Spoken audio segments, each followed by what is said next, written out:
December mock 2023 applied paper, continuing with question 7.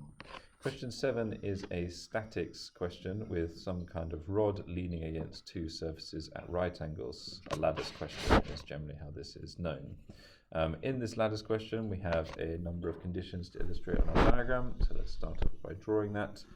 We have our rod hung at the theta degrees to the floor with a length of 2a. This means a length of a either side of the middle of this uniform rod, and thus the location of the center of the mass is in the middle here with a units either side.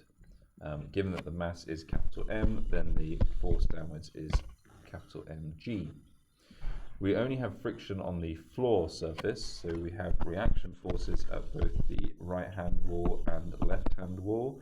We will call these locations A and B as they are in the diagram, and there will be a frictional force on the floor between the rod and the floor at A. If you have experience, you will know that this frictional force is going to the right in order to counteract the only other horizontal force in the diagram, which is at B.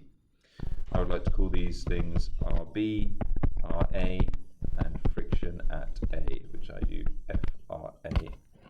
Now they also in the question call the normal reaction force at B equal to S, so we'll also call this S just for the purposes of the question's labelling, although I do like to have my own labelling system so that I can be consistent in my labelling. It then tells us, by taking moments about A, show that S is equal to a half mg cot theta. Make sure you don't misread the question there, that it is definitely cot theta. Well, taking moments about A is relatively easy since there are 4 forces on the diagram and 2 of them emanate from A. Those 2 forces do not need to be included, so we only need to consider the mg, capital Mg that is, weight force, and the S, rotational force that was provided by the wall. The sum of our moments, of course, being 0 for a statics question. So now that we've got our 2 force sizes, we can work out the perpendicular distances to each one, and we can see from this bottom left triangle here that the distance to the mg force line, which is vertical, is going to be a cos theta. So a cos theta is the horizontal distance to that mg vertical line.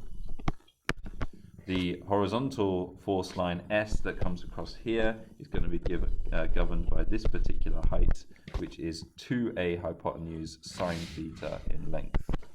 So that is 2a sine theta. Now we just simply have to rearrange to make S the subject, which is a simple case of moving the S 2a sine theta to the other side and then dividing. This almost immediately gives the correct result. The a's cancel at any stage that you wish, giving you 2s sine theta, and then we divide cos over sine to give cot theta. This is a show that question, so we do need to make sure we show a little bit of working, but if you have a good diagram and your initial moments line is accurate, then that should be sufficient for 3 marks. We are then given that the coefficient of friction between the rod and the ground is mu, and we need to find the value of mu for a specific tan theta of 3/4. So now that we know the value of tan theta, this S becomes a known quantity instead of an unknown quantity, since if tan theta is equal to 3/4, then cot theta must be equal to 4/3. We can then substitute that in over here to give 2/3 mg equals S. Now, since S is the horizontal force to the left and the only other horizontal force on the diagram is the frictional force at A to the right, they must be equal since all forces are balanced in a static situation. So the friction at A is also 2/3 mg. In order to find mu, we therefore need to calculate the reaction force at A, since the friction force at A is also given by mu multiplied by the reaction at A. We know that it is exactly equal to mu times that because we are told the system is in limiting equilibrium towards the beginning of the question.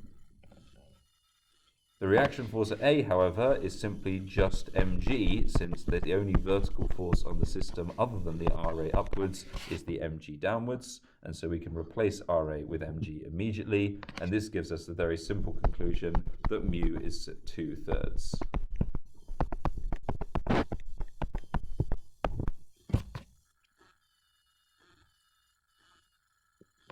Finally, for part C, we then have to calculate the resultant force acting on the rod at A. Resultant force questions are quite unusual in lattice questions, but A is the obvious choice to do that at, since there are two forces emanating from A. We have got the reaction force, which we've just calculated to be capital mg, and we've got the frictional force, which we've just calculated to be 2/3 of capital mg. Since these are the only two forces acting on the rod at A, these are the two forces that are going to form your resultant force acting on the rod at A. So you simply have to find the resultant force of these two. And as you know, resultant force is just the sum of all forces. Now, given that these are in different directions, we should be adding them as vector quantities. So the vector for the frictional force is 2/3 mg0, and the vector for the vertical reaction force is 0 lots of mg, 0 lots horizontally and mg vertically. This gives us a resultant force vector of 2/3 mg. We then need to find the actual magnitude of resultant force, which is simply the magnitude of this vector. In order to make the magnitude much easier to calculate, I heavily recommend taking out common factors within your vector, so you can instead calculate simply the magnitude of a 2/3 1 vector with the mg as a constant on the outside. So this is going to be 4/9, which is 2/3 squared, plus 1 squared, which is just 1, all square rooted, utilizing Pythagoras' theorem for calculating resultant vectors. This simplifies to root 13/3 mg.